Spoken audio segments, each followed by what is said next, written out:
Today's Stunted Growth feature is the quick story of how everything that could have went wrong did for a player that at the time of his NBA team deciding not to resign him still had his entire life and most of his youth ahead of him at just 25 years old.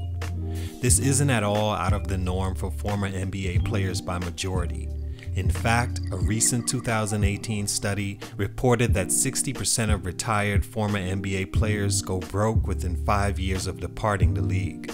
For a guy that lasted just long enough to see his rookie 4-year deal expire, he amassed $4 million before taxes and agent expenses. Already more money than most workforce people may see in a lifetime. But with the lifestyle and maintenance of that lifestyle over a period of time, he had spent 95% of his earnings, started a family, and had a very expensive habit that sent him down a road of depression, embarrassment, and flipping burgers. At 7 foot, an all-time leading stat player in college and first-round draft pick to the top-level basketball league in the world, his life course changed so drastically that I'm sure he has to be the only former NBA player to work at a McDonald's. David Joshua Harrison, born August 15th, 1982. It's your boy JC Stunted Growth. Let's get it, man.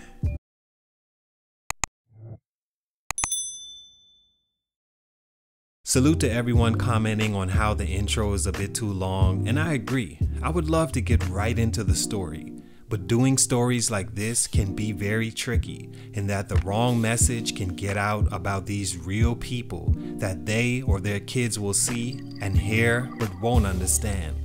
A story like this for me is brought to light only to help you walk light. Understand that with extreme talent comes extreme responsibility to craft that talent into its best existence, while hopefully being able to change your family's world and the one we live in itself. Most of these Stunted Growth features are not actually broke, as in not a dollar to their name. Broke is usually relative, although sometimes it literally means flat, disgusted, and can't buy mustard. I know I've said a lot, but remember, it can happen to you. Think about the talent you possess right now and ask yourself if you're doing enough. Now, think about putting extra cheese and mac sauce on my McDouble. Stunt number 1, boxed. Okay, so I'm a guard by position, right? And us guards at times are very critical of our big men, and I'm sure they are of us. At the end of the day, we both have to create a chemistry that works where both of our games can be successful while helping the team win games. In being critical, you tend to watch everything about the big you're around and naturally begin to notice his strengths and weaknesses and place him in a style box where from there you evaluate how you can use him on the court. One of the styles that never suited my game was the boxed big style. You know, the guy that almost seems to awkwardly find himself at the basket where all he has to do is lay it in? The big that accidentally kicks you in the mouth on a rebound or elbows you in the face and never realizes what happened? The one that's been taught by not only the older style big, but another box style player that only knows box, so it ends up one big old UPS van by the time your game cements itself. All he knows is back to the basket. 2 dribble, turn either shoulder, and most times only the strong side, and shoot a sky hook or some other strong off the glass shot that forces itself in. Harrison was that guy, to me at least. Because of this, his actual on-court game after leaving college was bound to meet the obstacles it did. In high school and college, you get away with it because you're blessed. You're bigger and stronger than other players, so you develop confidence and in turn, dominate. Harrison was a McDonald's All-American in high school that chose Colorado as his college choice.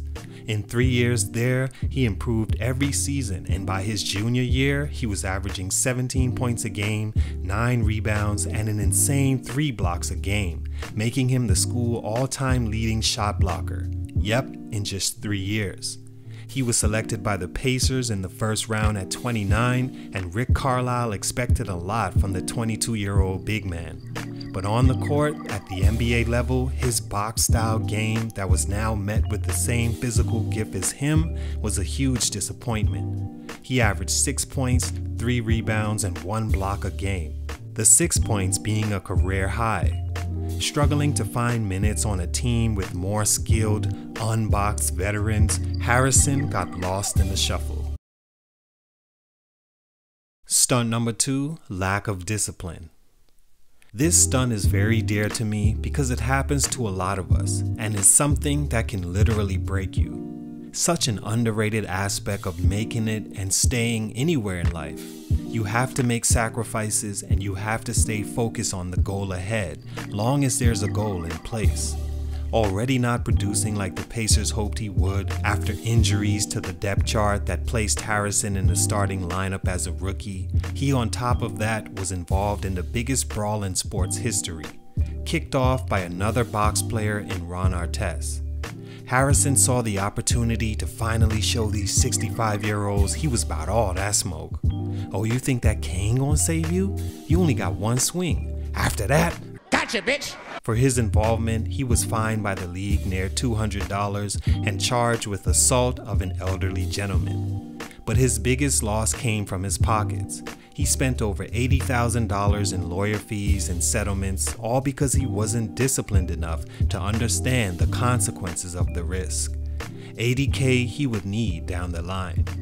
He was suspended by the team in 2008 for conduct detrimental to the team, but by this time his stats had fallen off every season and he had picked up a marijuana habit that began as an off-season pastime to before and after practices and games. A habit that made him lazy and not work on getting better. Lack of discipline landed him out of rotation and ultimately out of the league. Stunt number 3, Jim O'Brien. After Harrison's third season, the Pacers hired O'Brien, whom according to Harrison never liked him, heard disappointing things about him, and wanted to see him fail. Says it was the worst time of his life and also that Coach O'Brien was verbally abusive. O'Brien denied these claims, only admitting to hearing bad things about Harrison, like he wasn't to expect much from him and he couldn't be counted on. The relationship was doomed from the start, and Harrison completely found his way on the bench, playing 12 minutes a game and averaging 4 points, 2 rebounds, and a block. The Pacers declined to re-sign him, so he then found his way playing in China for 3 seasons to support his family, lifestyle, and habit. He returned home to be close to his family and young son. One day out to lunch, he attempted to purchase a Happy Meal for young Junior and his card was declined. The owner offered to pay for the meal and also give Harrison a job should he accept. He did and began his McDonald's career that lasted just a few weeks. People kept walking in and asking him to bounce past the lettuce, so he quit. He eventually began trading stocks and finding other means to support his family. All in all, like I said, this story isn't to embarrass Mr. Harrison at all, but to teach younger people that may have a chance similar to David and don't want the same results. Some guidance I wish I had, and I'm sure Harrison does as well. Salute to him. I wish him nothing but the best. It's your boy JC Stunted Growth, and I'm out.